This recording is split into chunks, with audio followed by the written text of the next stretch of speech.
हर हर महादेव। ओम तत्सत।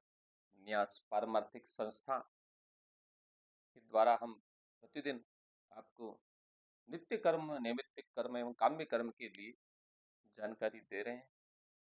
उसी कड़ी में आज दूसरा विषय, स्नान की विधि। नित्य कर्म में किस प्रकार स्नान करना चाहिए, प्रतिदिन स्नान क्यों करना चाहिए, किस प्रकार से हम तीर्थ स्नान का लाभ प्राप्त कर सकते हैं। क्योंकि ये जो शरीर है, ये दोष का भंडार है।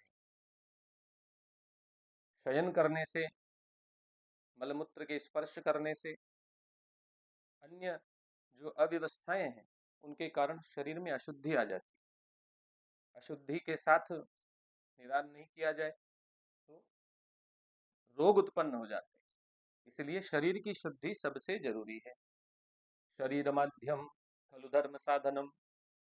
ये जो मानव शरीर है, ये धर्म का मूल आधार है। इसलिए शरीर को पवित्र रखना, शुद्ध रखना, स्वच्छ रखना सबसे पहला काम है। पहला सुख निरोगी काया, ऐसा भी कहा जाता है।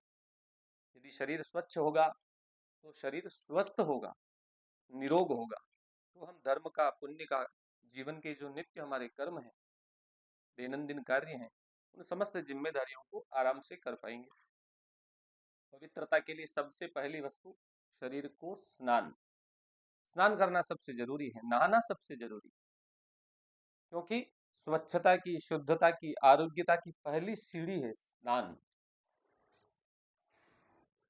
स्नान करने के लिए क्या विधि होनी चाहिए, कहाँ स्नान करना चाहिए, किस प्रकार स्नान करना चाहिए।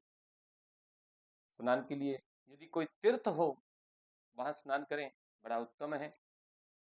किसी पवित्र नदी में स्नान करें, जलाशय, तालाब में, कुएं पर, बावड़ी पर, जो पुण्यशाली तीर्थ हैं वहां पर स्नान करने से अनंत गुना फल प्राप्त होता है। मल और दोष का शमन होकर के शरीर शुद्ध हो जाता है, पवित्र हो जाता है। किंतु प्रतिदिन भी तीर्थ में जाना संभव नहीं है, तो हम घर में ही रहते हुए तीर्थ स्नान का, अपने शरीर को पवित्र करने का प्रयास कर सकते हैं, लाभ ले सकते हैं। करना क्या है? सबसे पहला कार्य संकल्प। हम जहां भी स्नान करें, मन में कम से कम पहले ऐसा विचार करें, संकल्प करें कि मैं इस नाम गोत्र, अपना स्वयं का नाम उच्चारण कर लें कि मेरे द्वारा मन से, वचन से, कर्म से, इस शरीर के द्वारा कोई भी पाप हुआ हो, उसके शमन के लिए, शरीर की पवित्रता के लिए मैं स्नान करूंगा। इसमें जल का पूजन सबसे जरूरी। जल को वरुण, जल को सृष्टि का आधार माना गया, देव स्वरूप माना गया, उसको व्यर्थ नहीं जाने देना चाहिए। तो स्नान में भी ध्यान रखें कि हम जल को ज्यादा व्यर्थ नहीं करें। स्नान से पूर्व स्नान में कुछ वस्तुओं का प्रयोग भी कर सकते हैं। आजकल साबुन का प्रयोग सब लोग करते हैं, शैम्पू का प्रयोग करते हैं, बॉडी वॉश का प्रयोग करते हैं। किंतु पुराणों में, शास्त्रों में कहा गया मृत्तिका से स्नान करना चाहिए, मिट्टी से स्नान करना चाहिए। मिट्टी कैसी होनी चाहिए? तीर्थ की मिट्टी हो, अथवा किसी गौशाला की गोरज हो, उससे भी स्नान कर सकते हैं। उस मिट्टी को हाथ में लें, जल मिलाएं, उस मिट्टी को सिर से पैर तक अपने शरीर पर मल करके स्नान करना चाहिए। इससे रोम छिद्र खुल जाते हैं और शरीर पवित्र हो जाता है।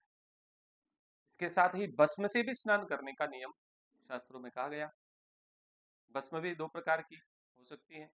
किसी शुद्ध गाय के उपले से बनी हुई राख, अथवा किसी यज्ञ से बची हुई जो भस्म है, उसे हम स्नान में उपयोग ले सकते हैं। उसको भी शरीर पर सिर से पैर तक मल करके स्नान करना चाहिए। शुद्धता प्राप्त होती है, यज्ञ का फल प्राप्त हो जाता है। और जो भी पूजन इत्यादि हम करते हैं, धर्म का कोई कार्य करते हैं, उसमें शरीर की शुद्धि सबसे आवश्यक है।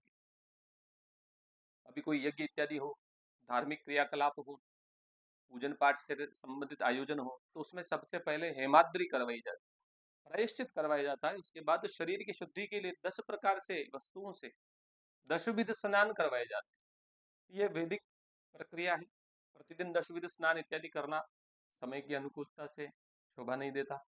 इसलिए कम से कम संकल्प लेते हुए, तीर्थ का स्मरण करते हुए, मृत्तिका उपलब्ध हो, भस्म उपलब्ध हो, उससे थोड़ा सा स्पर्श करके स्नान कर लेना चाहिए। उसके बाद गोमय से भी स्नान हो सकता है। गाय का शुद्ध गोबर शरीर पर मलने से इससे भी स्वच्छता होती है।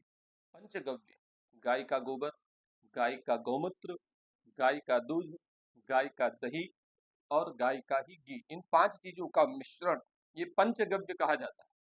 इसको भी शरीर पर मल करके स्नान किया जा सकता है।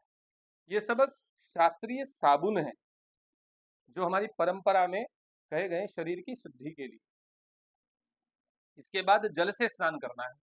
अब जल में आप तीर्थ स्नान का लाभ कैसे लेंगे कि सबसे पहले जो पात्र जिसमें आपको स्नान करने के लिए जल लेना है उसमें तीर्थ से लाया हुआ कोई जल हो, गंगा जल हो, पहले थोड़ा डाल दें। उसके बाद शुद्ध जल भर दें। उसके बाद अपनी अनामिका अंगुली, जो रिंग फिंगर जिसको कहा जाता है, इस अंगुली से उस जल में अभिमंत्रण करना है।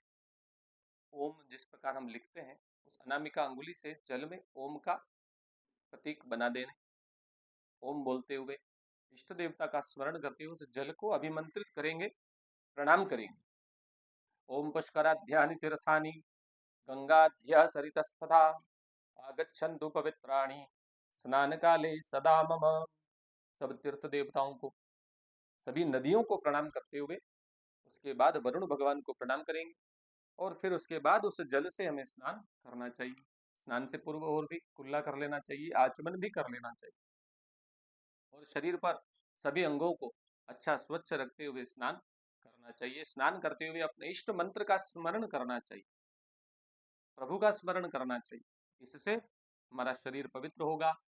पवित्रता की प्राप्ति होने से आरोग्यता प्राप्त होगी, शरीर स्वस्थ रहेगा, निरोग रहेगा, सुंदरता बढ़ती है। इस प्रकार यदि स्नान की विधि प्रत्येक व्यक्ति अपने जीवन में अपना ले तो रोग उत्पन्न होने की संभावना समाप्त हो जाएगी और कोई भी धार्मिक आध्यात्मिक क्रियाकलाप करने में योग्यता की प्राप्ति होती है। इसलिए अवश्य ही तीर्थ देवता का स्मरण करते हुए प्रतिदिन स्नान करना चाहिए। इसी प्रकार अगला क्रम, स्नान के बाद हमें क्या करना है, हम आपको क्रमशः अगले वीडियो में बताएंगे। अधिक जानकारी के लिए हमसे जुड़े रहें। इसी प्रकार से आपका स्नेह मिलता रहे, आप जीवन में उन्नति की ओर बढ़ें और चारों पुरुषार्थ को प्राप्त करने के लिए प्रभु आप पर प्रेरणा बरसाएं। इसके निमित्त हमारा प्रयोजन है। ओम तत्सत। हर हर महादेव।